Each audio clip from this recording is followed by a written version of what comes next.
I'm excited about our guest tonight, folks, because Calvin, we're what I want to do today, Calvin, is we need to go back to this show's roots.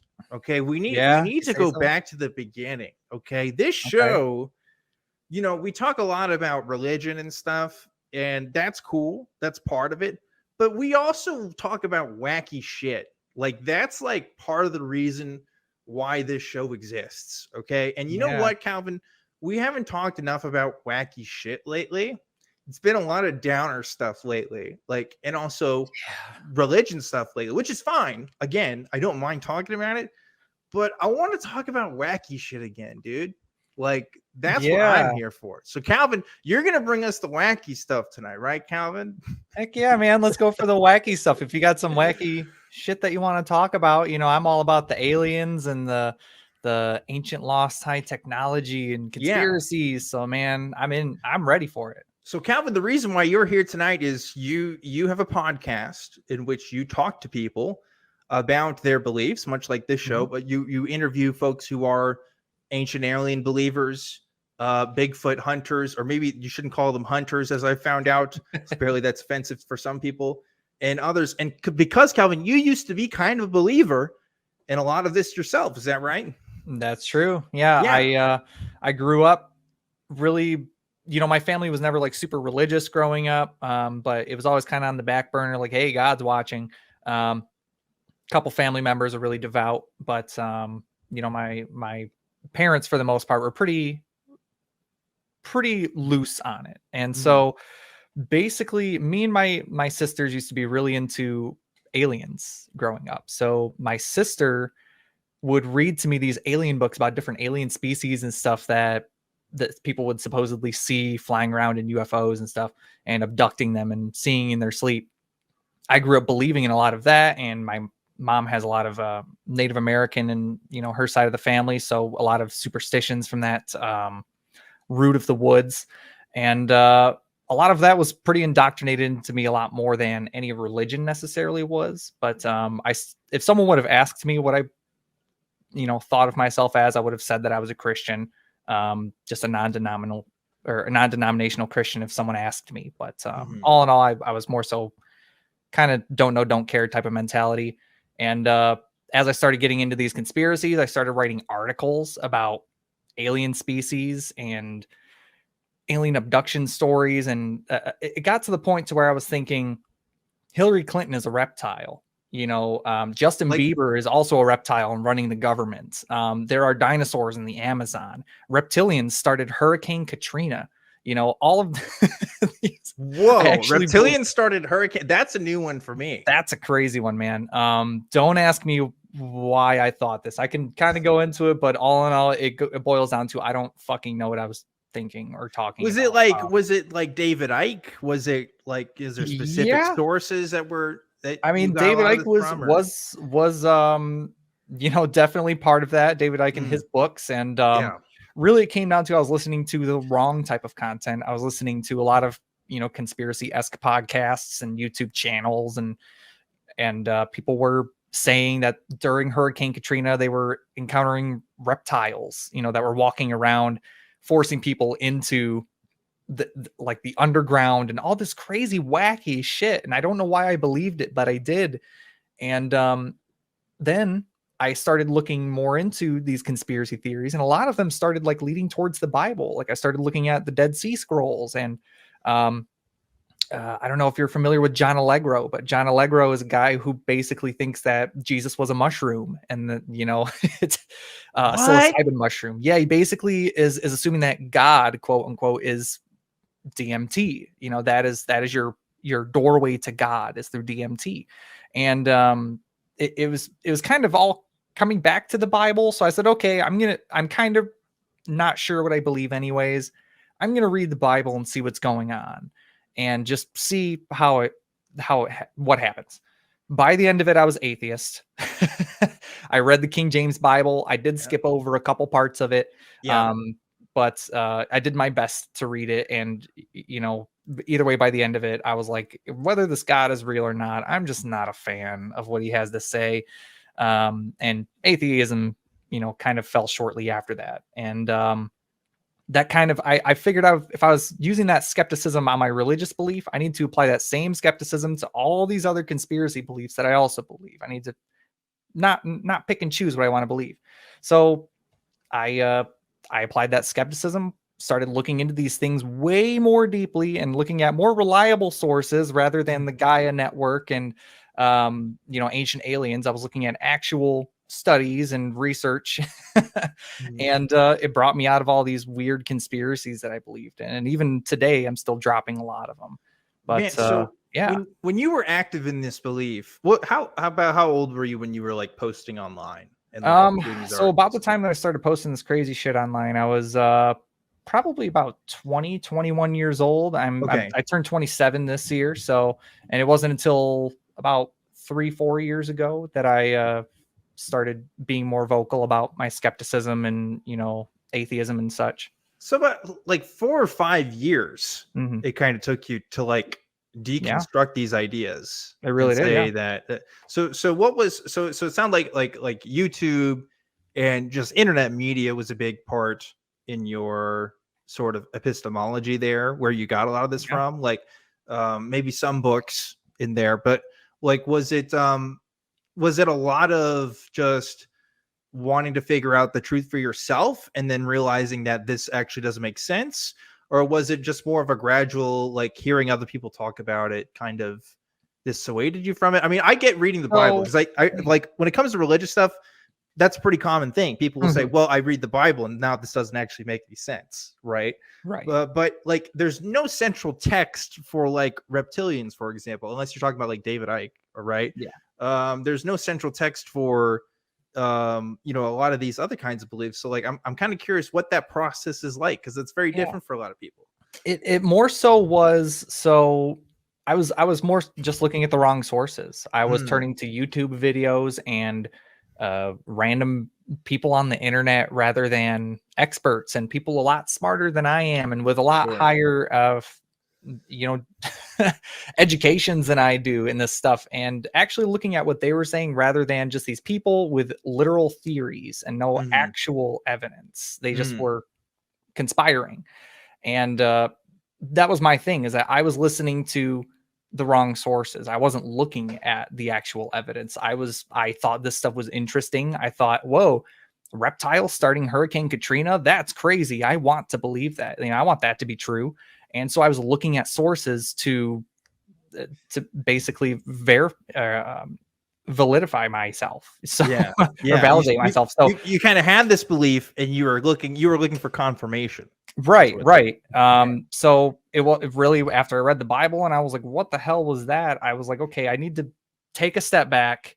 Let's look at all this from the big picture here. Let's just start from scratch and really get into it. And it didn't take long for me to work myself out of quite a few of them, but even as recently as a couple months ago, I've even been working myself out of conspiracy theories. So that stuff really ingrains in there. It's crazy. What are some of the more recent things? I'm curious if you're open to talking about. So the big thing nowadays is ancient lost high technology. That is a very big subject nowadays.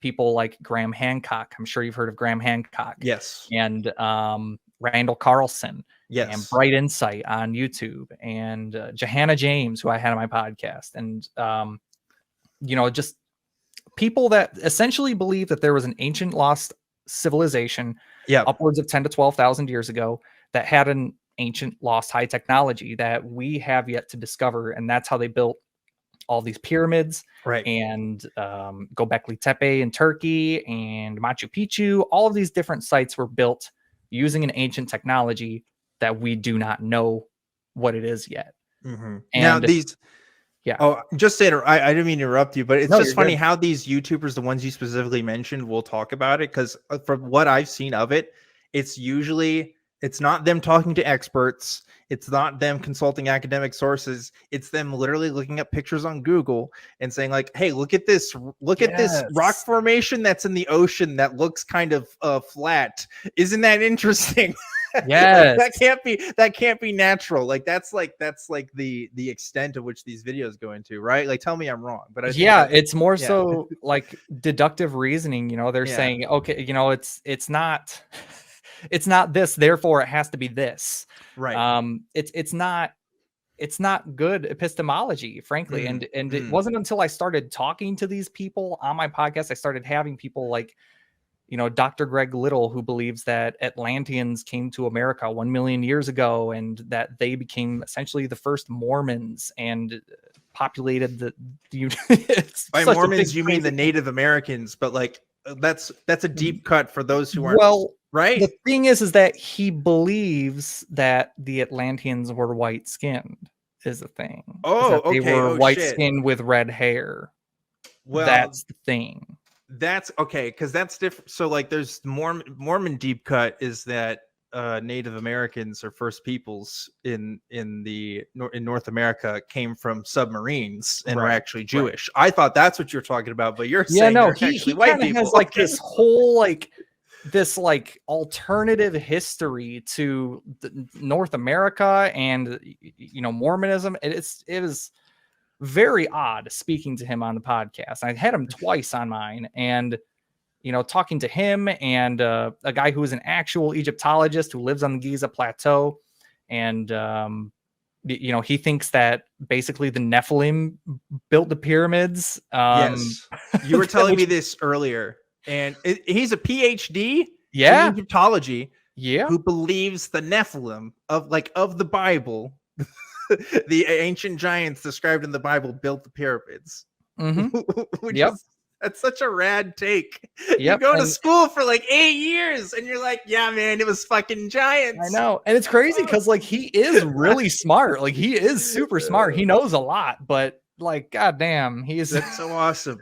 I hope I go to school and I hope I can become a doctor just so I can say some radical stuff like that. Now, to be fair, he does also have his degree in theology. We didn't get very much into that, but he does have a degree in theology. As far as where that's from and what all that entails, I don't know, because I was too caught aback by everything else at the time to even dive into that. But this was a story you were telling me before we started the show, and you said that he recently found an alpha and omega symbol, or what he interprets to be an alpha and omega symbol in one of the pyramids. So he has special access inside the pyramids, and that without a doubt he has special access to parts that other people don't have access to. It's really cool. He posts a lot of interesting things on his Instagram about it.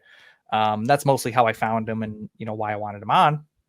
And he shows me this picture on my podcast of an alpha omega symbol. They're like overlapping inside a private part of the Menkaure pyramid that is private. No, the public cannot get to that part of the pyramid. And he was kind of trying to attribute that to Enoch, to the Nephilim, putting it there. I'm not sure what he was trying to connect there. He just kind of was saying, here it is. It's okay. What now? That's so weird, man. We were talking about this too, but I feel like, especially in very specific historical fields like Egyptology, like your average number of wackadoos per academic is probably higher per capita than it is in like other academic fields. Like I have to believe that's true in my heart. I have no way of backing that up, but that's my personal truth, and I'm going to live that. You know what I'm saying? Right. But and let's talk about this too. Because I want to talk about your story more too, and like how you're doing this show now and like what inspired you to do it. But there's one other thing that you were telling me about, which was fantastic, which was about Bigfoot. And you said this guy wrote a book, right? Wrote a book saying Bigfoot traveled through time, is a time traveler. Yeah. He wrote a book. How does that work, Calvin? What do you mean Bigfoot's a time traveler? Don't ask me how it works. I don't know how it works. I don't know. But yeah, his name is Ronald Moorhead, and he wrote a book called The Quantum Bigfoot.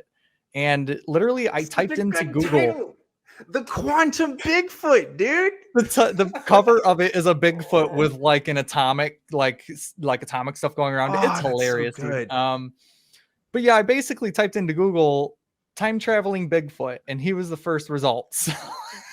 And so Like the quantum Bigfoot's going to be my new gamer tag. That's such a good name. Please don't steal that. Yeah. If you don't get that idea, that's my idea. Don't take that, listeners at home. But anyway, Someone's continue, gonna take please. it. Someone already has it right now. I need to know, like, because Bigfoot's already a stretch. Like, why is time travel necessary? Because the reason why we can't see Bigfoot, Dan, is because he time travels right before you look at him. Duh. That's what happens. That's it. That's all he's got. That's pretty much it. It just time travels before you get to see, or he thinks that it travels through different dimensions too. He believes that it can literally become invisible and, visible at will. So does he think this because is there like technology that was left behind after Bigfoot encounters or something? No. Or is it just it's just an idea? He's just kind of spitballing on that one. Yep, pretty much. That's awesome. That's pretty much it. He also claims that if you hit some sticks if you grab a stick and you hit it on a tree in the woods, then you will be guaranteed to get a response from a Bigfoot. Guaranteed. Dude, I've tried this and it did not work. So when I was younger, I used to be sad about the fact that I'll never be able to read all the books in the world in my lifetime. There's probably so many really good books out there, and now as I get older, I'm like, man, there's so much garbage out there that I'm probably just fine. You know what I mean? Like, I'll get around to what I need to read, but I don't think I need to spend hours of my life on fucking quantum Bigfoot. But I don't know. That's just my take. Maybe you folks at home are more interested in the quantum Bigfoot, which I guess there's a book on that. So you can check that out. So we want to get to some callers. We have some pretty open lines right now. So just want to remind you guys, this is a call-in show. It doesn't have to be about, the wacky, as I like to call it. It can be about, the typical stuff that we usually talk about on here, whether you are a believer or not a believer. We want to talk to you. So again, phone number is 512-991-9242, or you can visit tiny.cc/call TW, and we would love to talk to you. So, but Calvin, going back to you. Yeah. You were a believer in this for a long time. I mean, I'd say writing articles about it means that you're at least dedicated to the craft. Mm-hmm. You know what I mean? Because like you can go to Walmart and like ask somebody about it, and they might have some like out there beliefs, but they're not going to blog about it. You know what I mean? So you're blogging about it. So that's pretty cool. And then which are still available too on my actual Facebook page. Shoot. You can actually still go back and read them. I left them available. Awesome. So. That is awesome. So and now you flipped the script. You decided to start this podcast. Was it just because you wanted to kind of figure out the truth for yourself by talking to people? Like, what was the impetus for that? Yeah, well, really, I started the podcast because I essentially wanted to make it like a debunking type of podcast. I wanted to debunk all of these, alien encounters and alien sightings and stuff. So like my first episode was about Stardust Ranch, and about how a guy supposedly kills aliens on his ranch or whatever with a samurai sword and a machine gun or something. Wait, I'm sorry. I missed that one. Wait, samurai sword? Yeah, I'm 100% serious. A guy named John Edmonds, he actually passed away this year, but he owned Stardust Ranch, and he believed that he slayed 13 gray aliens with a samurai sword and a machine gun. And he believes that there are interdimensional portals behind his house. And that UFOs visit daily, and that skinwalkers walk around, and a lot of things. Needless to say, he didn't want to come on the show, because I emailed him. He didn't want to come on.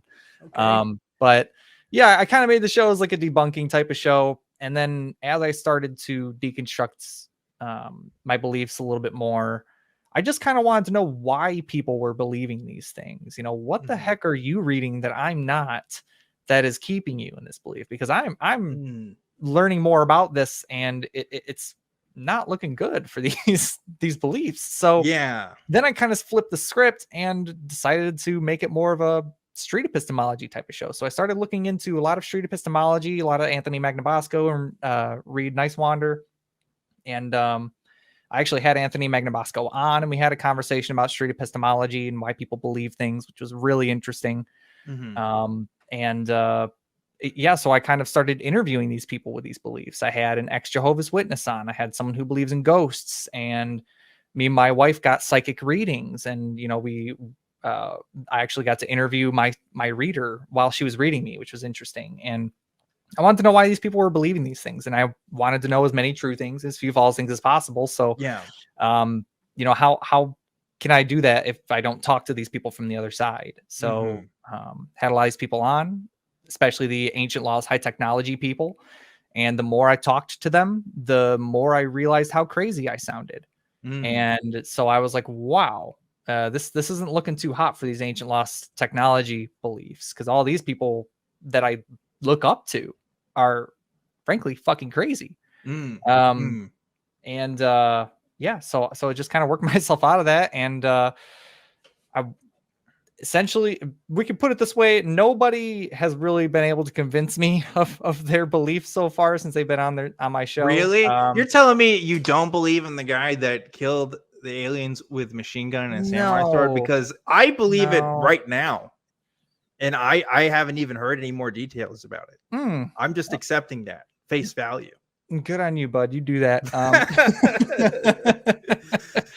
Yeah, but I didn't see a reason to believe in these things anymore as I was talking to these people. So I kind of dropped these beliefs. And you know, a couple people I did have on that I knew weren't really going to convince me. Like, I had 2 flat earthers on. I'm sorry, but I just don't think you're going to be able to convince me that the earth is flat. To be completely honest. Sure. I just feel like there's way too much evidence on the contrary. But yeah, but it was an interesting conversation to say the least. But you know, Calvin, it's interesting that, I mean, you and I both share a desire where I want to talk to people who believe this stuff too, right? It's like I want to know as many true things as possible and not believe as many false things as possible. But I'm also just curious about just how the human person gets to that point, even if I don't get there myself. Right.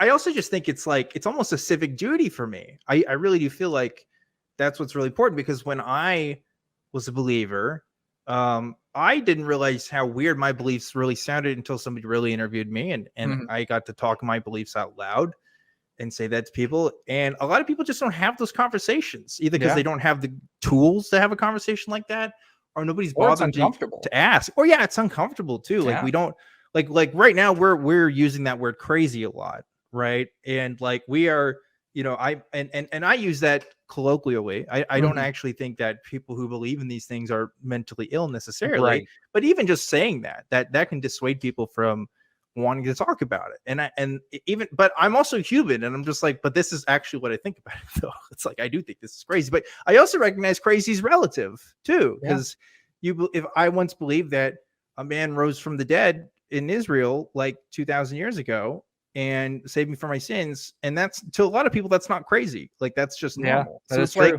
Like crazy is kind of relative, you know. So I don't know. I feel it's important. Like, obviously, you know, there's not like flat earth nationalists that are changing policy in our country right now, right? But like, I saw what happened during the January 6th, you know, riots and stuff like that.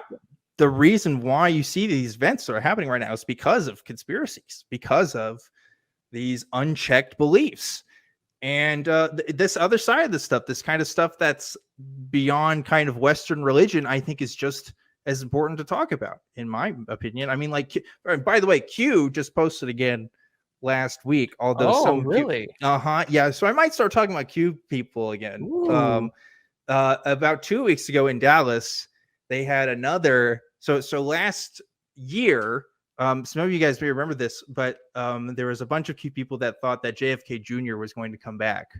So a couple hundred people were out by the grassy knoll where JFK was shot, and we're waiting for the return of JFK Jr., like people waiting on the return of Jesus or something. Like, they were literally out there, and they just did it again like 2 weeks ago. I don't think it was as many people this time, but like, that's a movement. Like, that's a thing you can point to, and like, look at the irreparable harm that's happening to people. So it's like, I don't feel like we should just put these people, you know, out of the way and just say, oh, well, they're crazy, we just shouldn't worry about it. Because it's like, obviously it's affecting hundreds and thousands, if not millions, of people's beliefs for all kinds of things. I mean, look how many people don't believe that the 2020 election was real. You know, like, that's in the millions easily. And that's just related to a lot of these other kind of grander narratives that are going on. So anyway, I'm glad that you're talking about it, Calvin. That's all I want to say about that. It is fascinating to me. Yeah, and that's the thing, is that I just like talking to people, really. Yeah. And I kind of wanted to defeat that stigma of talking about these things, you know. So I'm starting to talk to a lot more religious people, and like I had a pastor on, and you know, we talked about why, you know, he believes what he believes, which is a really interesting and fruitful conversation. And you know, that's the whole thing with my podcast, is I'm not there to debate. I don't want to debate anybody on my show. I'm not there to do that. You know, I want to have a legitimate, cordial conversation about these types of things. And there's only one instance where I got a little bit heated with the first flat earther, because she was being a little rude. But other than that, flat earthers aren't the nicest people. You know, I've come to realize that. I'm willing to lay my flag down on that. You know, flat earthers, if you want to call in and talk to us and prove you're wrong, I don't know. But not my conversations with flat earth people haven't been the nicest. I don't know. Yeah. But anyway, first conversation was interesting. Second conversation was just as interesting, but a little bit of a different pace. But it was a little bit better of a conversation, more of a formal conversation, but still some not okayness in there. Yeah, for sure.